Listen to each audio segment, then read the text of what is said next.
Pernah dengar nama Jotun? Kalau lo suka mitologi Nordik, pasti udah nggak asing sama makhluk raksasa ini.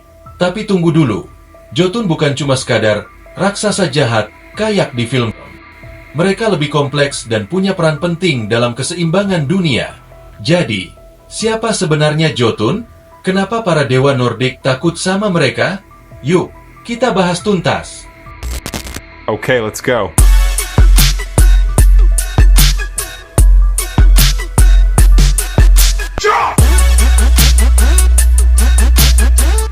Di sini kita bakal bahas mitologi dari berbagai budaya dengan cara yang seru dan gak bikin ngantuk. Dalam mitologi Nordik, Jotun, dibaca Jotun, sering digambarkan sebagai ras raksasa yang menjadi musuh para dewa seperti Odin, Thor, dan Loki. Namun, kenyataannya nggak sesederhana itu. Mereka bukan sekadar monster penghancur, melainkan makhluk yang kuat, bijaksana, dan bahkan memiliki hubungan rumit dengan para dewa. Jotun adalah makhluk primordial yang lahir dari es dan api di dunia pertama, Ginung Agap. Leluhur mereka adalah Ymir, raksasa pertama yang tubuhnya digunakan untuk menciptakan dunia oleh Odin dan saudaranya. Meskipun sering dianggap sebagai musuh para dewa, banyak Jotun yang memiliki hubungan erat dengan mereka, baik sebagai pasangan, sekutu, maupun guru. Tidak semua Jotun itu ganas atau jahat. Beberapa di antaranya bahkan lebih bijak daripada para dewa. Contohnya, Mimir sumber kebijaksanaan. Mimir adalah raksasa penjaga mata air kebijaksanaan. Odin rela mengorbankan satu matanya untuk mendapatkan kebijaksanaan dari Mimir.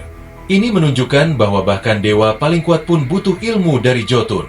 Skadi, Dewi Gunung yang elegan Skadi, adalah Jotun perempuan yang menikahi Dewa Njord.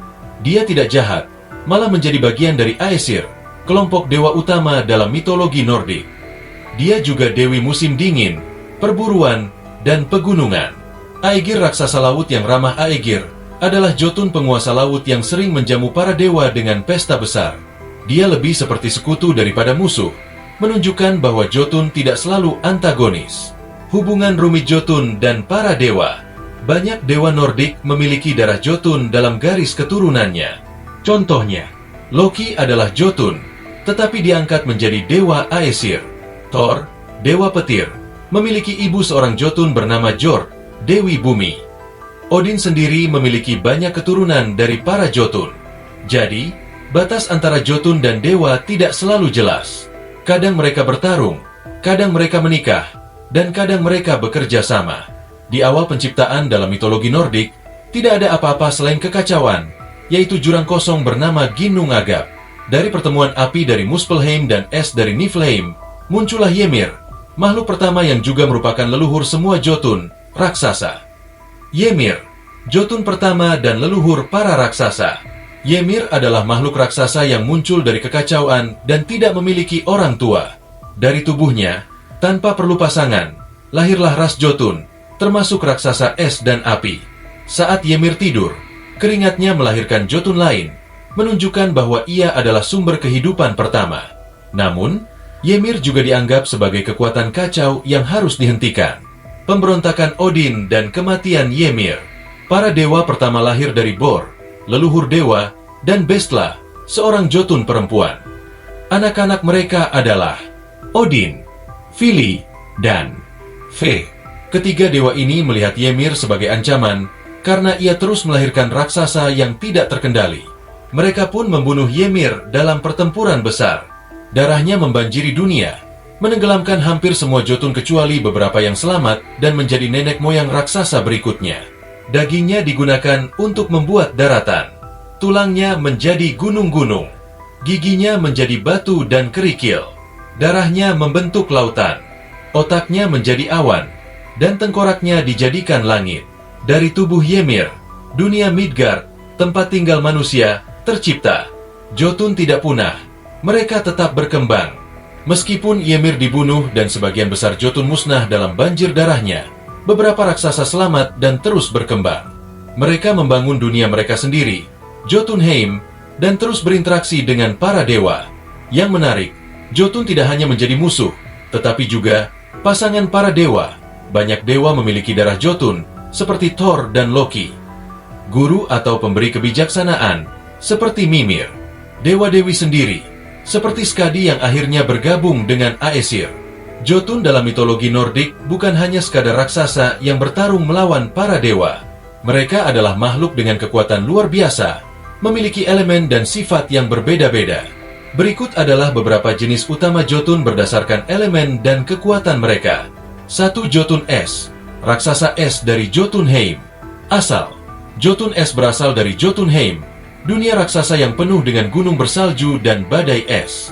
Kekuatan: mereka menguasai es, salju, dan dingin. Sering digambarkan sebagai makhluk besar dan mengerikan yang membenci para dewa Aesir. Contoh: Hrimgrimnir, seorang raksasa es yang disebutkan dalam puisi Edda sebagai salah satu Jotun yang kuat dan kejam. Teharie Emer, raja raksasa es yang mencuri palung Mjolnir milik Thor dan menuntut Freyjaja sebagai imbalannya. Ymir, leluhur pertama semua Jotun, yang tubuhnya digunakan Odin untuk menciptakan dunia. 2. Jotun api, raksasa api dari Muspelheim. Asal: berasal dari Muspelheim, dunia api yang penuh dengan lahar dan nyala api abadi. Kekuatan: mereka mengendalikan api, panas, dan kehancuran, serta dikenal sebagai pasukan utama dalam peristiwa Ragnarok. Contoh: Surtr, pemimpin Jotun api yang membawa pedang berapi raksasa. Saat Ragnarok tiba, Surtr akan membakar dunia dan menghancurkan Asgard. Sinmara, istri Surtr, yang dalam beberapa versi mitologi memiliki hubungan dengan kematian dan kegelapan. 3. Jotun alam, raksasa yang menguasai alam dan elemen lainnya. Tidak semua Jotun adalah makhluk penghancur. Ada juga yang memiliki hubungan dengan alam, lautan, dan bahkan kebijaksanaan.